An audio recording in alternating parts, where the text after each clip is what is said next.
Bon, fin de session, Sébastien Lemire, député d'Abitibi-Témiscamingue. Ben, effectivement, il est entamé. Pour vous donner comme exemple, ben, hier soir, j'étais au Parlement là, jusqu'à près passer minuit. C'est des projets de loi intenses qui sont là, dont un sur là, C16 sur le contrôle coercitif que pourrait exercer un conjoint et, dans les circonstances, comment faire en sorte de protéger davantage les victimes, ce sont souvent les femmes. Il y a des projets de loi comme ça sur lesquels, effectivement, on est bien d'accord de pouvoir collaborer et s'assurer qu'ils puissent être adoptés le plus rapidement possible. Mais c'est ça l'esprit des fins de session. On permet maintenant le Parlement d'opérer jusqu'à minuit pour pouvoir tenir ces débats de façon intense, pour pouvoir finir des projets qui sont en cours pour espérer voir leur adoption. Mais ça va durer jusqu'à quand? Ça, c'est mystérieux. Peut-être que ça peut durer jusqu'à encore aujourd'hui, là. La rumeur, parle de probablement fermer le 17. Et là, tu parles d'un projet de loi comme celui-là pour protéger, en fait, les récidives ou la violence. En fait, il y a une coalition qui vient de se créer ici du côté de l'Abitibi-Témiscamingue. Est-ce que tu crois que ce projet de loi-là va aboutir avant la fin de la session? Celui-là, oui, parce qu'on est en troisième lecture, a déjà fait son travail en comité, a déjà eu justement les différents groupes ou les experts qui ont pu s'exprimer. Évidemment, l'exercice d'un projet de loi nous amène donc première lecture en chambre. Ça, c'est le dépôt du projet de loi. Deuxième lecture dans lequel il est débattu. Donc, les différents députés vont pouvoir prendre parole sur le projet. C'est des fois des 10 minutes ou des 20 minutes de débat, mais après ça, 5 minutes de questions et réponses qui sont amenées. Ensuite, ça s'en va en comité. Comme je dis, on reçoit des témoignages d'experts, des gens qui viennent bonifier ce travail-là. Ça revient en troisième lecture en chambre pour être adopté. Ça fait le même parcours au Sénat. Mais en fin de session, il y a souvent des passages rapides par des heures prolongées pour permettre l'adoption de projets de loi. Et celui-là est ciblé comme priorité, effectivement, dans le contexte. Donc, ce n'est pas.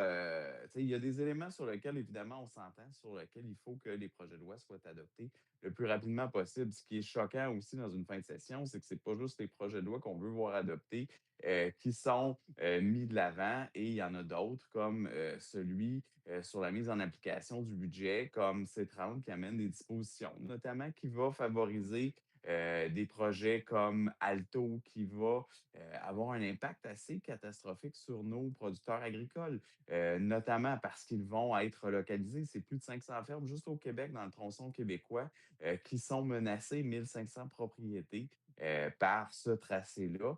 Et de plus en plus, on voit des mobilisations des gens qui se lèvent pour s'y opposer parce que la façon de faire, il est très cavalière, notamment dans les expropriations. Et imaginez-vous, là, les producteurs agricoles, comment ils réagiraient chez nous si on leur dirait, ben, il y a une tranchée de 60 mètres essentiellement qui va être amenée, qui va passer au travers de votre champ agricole, puis vous n'aurez peut-être pas la chance d'aller voir l'autre côté. C'est très problématique. Il y a un projet de loi qui va permettre aussi là-dedans les pesticides, donc d'homologuer des pesticides, leur permettre l'utilisation quand ils avaient été préalablement rejetés par Santé Canada.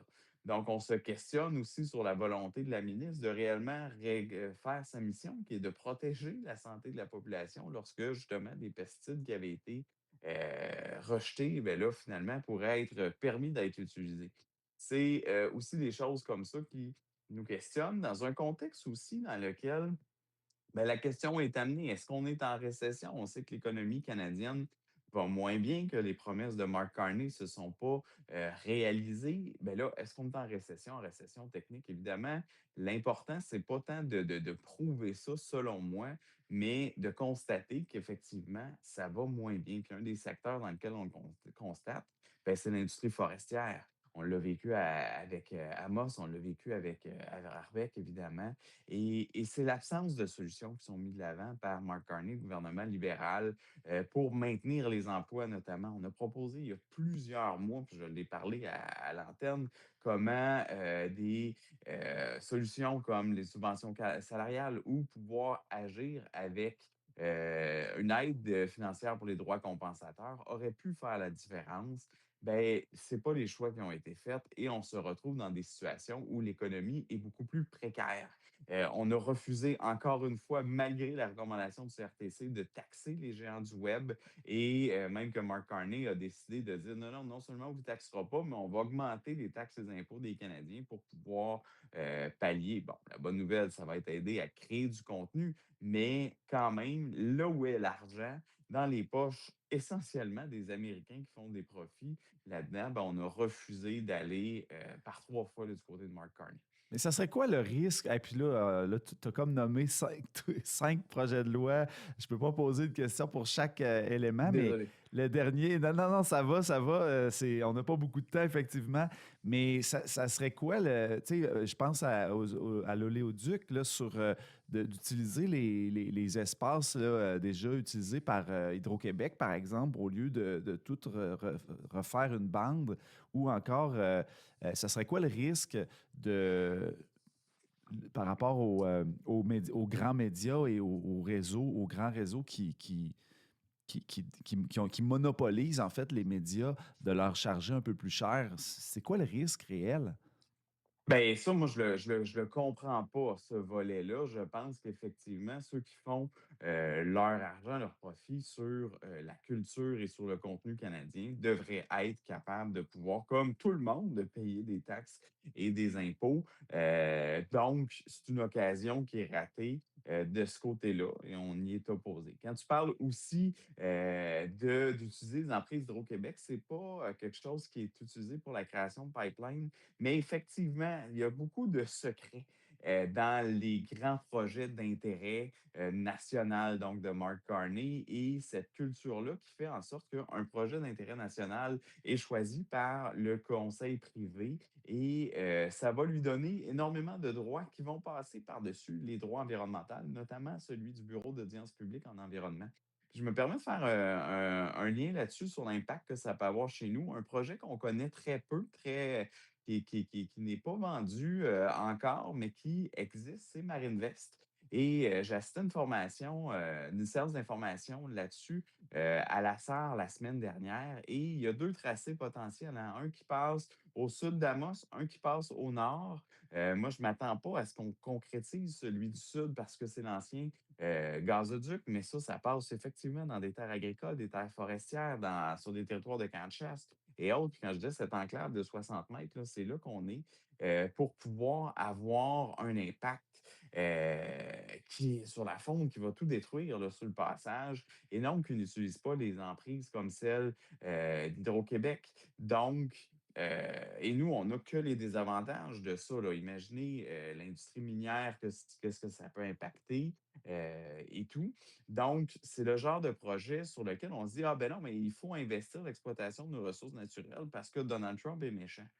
J'aime pas Donald Trump comme tout le monde, mais il n'y aura pas une goutte de gaz naturel liquéfié qui va être exporté avant 15 ans. Mhm. Et l'économie mondiale a le temps de changer énormément en 15 ans. Mais je pense qu'on devrait davantage miser sur la transformation de nos ressources à proximité, notamment de la mine. Puis je pense à des projets, évidemment, comme du Mont-Nickel. Est-ce qu'on peut amener davantage cette transformation-là? La réponse est évidemment oui. Mais comment on peut accompagner ces entreprises-là plutôt que de miser sur l'exportation de ressources naturelles dans des projets, à mon sens, complètement cavaliers, complètement fous et qui vont nuire à l'environnement. Puis Marinvest en est un exemple et ça passerait probablement juste au nord de la frontière, mais au nord d'Amos, évidemment, là. Hmm.